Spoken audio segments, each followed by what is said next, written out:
Physics time. Assalamualaikum semuanya, jumpa lagi sama Alfa. Kita udah bahas R kemarin ya. Habis ini kita akan bahas C ya. Apa itu? Yaitu kapasitor. Jadi rangkaiannya gimana dengan arus bolak-balik gitu ya. Apakah ada hubungannya dengan kalau DC atau dengan AC? Apakah dia berfungsi atau tidak? Seperti itu ya. Langsung aja. Rangkaian kapasitor murni jelas ya, ini isinya cuma kapasitor sama arusnya doang gitu ya, jadi hanya kapasitor. Sama kayak kemarin, pokoknya kapasitornya boleh banyak, boleh satu doang, boleh banyak lah ya.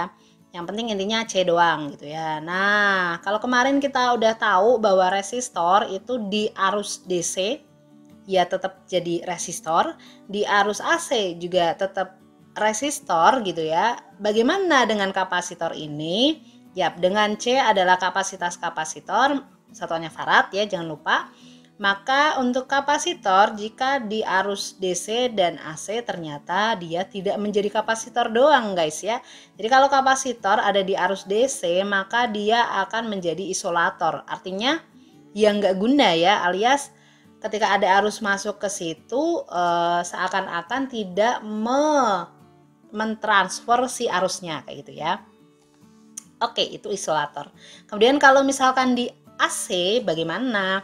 Nah, ternyata kalau di AC ya kapasitor dihubungin sama AC dia akan menjadi hambatan gitu ya.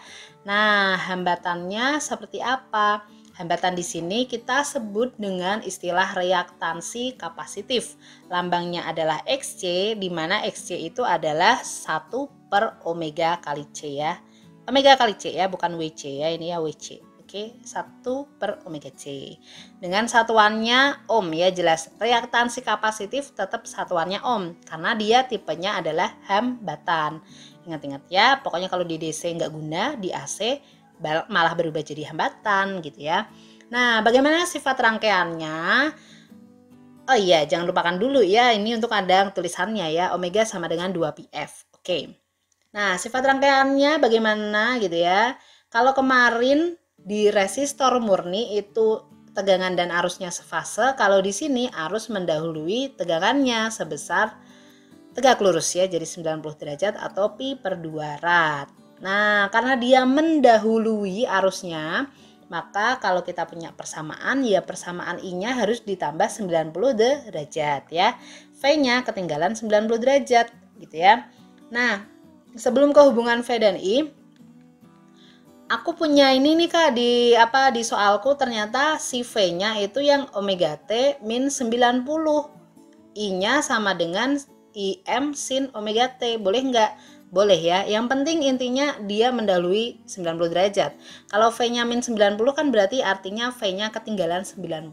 Jadi nggak masalah. Pokoknya jangan bingung kalau buku kalian atau misalkan ada soal yang tulisannya nggak gini ya. Jadi nggak harus tentu gini kok.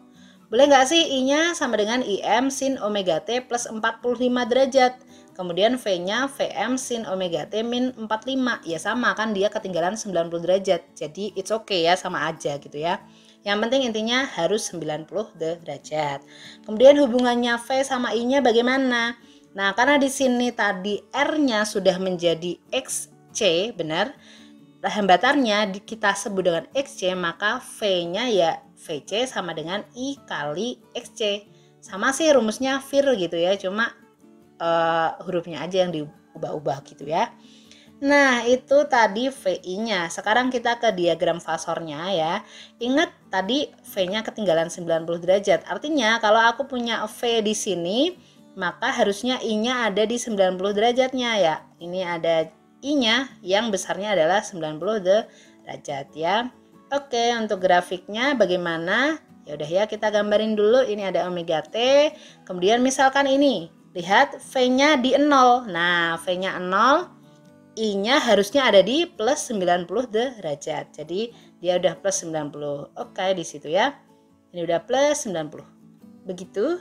Boleh nggak dibalik? Misalkan V-nya di bawah sini, I-nya di 0. Boleh ya. Jadi hati-hati kalian melihatnya. Nah, aku kasih tips cepet ya untuk ngerjain yang ini. Jadi kalau aku kapasitor itu kan lambangnya adalah C ya, artinya cepat, arusnya cepat ya. Arus lebih cepat daripada tegangan. Nanti untuk yang induktor aku kasih tahu lagi ya. Oke, kita akan lanjut ke contoh soalnya. Contoh soalnya bagaimana? Sebuah sumber tegangan bolak-balik menimbulkan tegangan maksimum 240 volt dengan frekuensi 50 per pi Hz. Bila sumber tegangan tersebut dihubungkan dengan sebuah kapasitor C 250 mikrofarad ya, maka arus maksimum pada kapasitor itu berapa?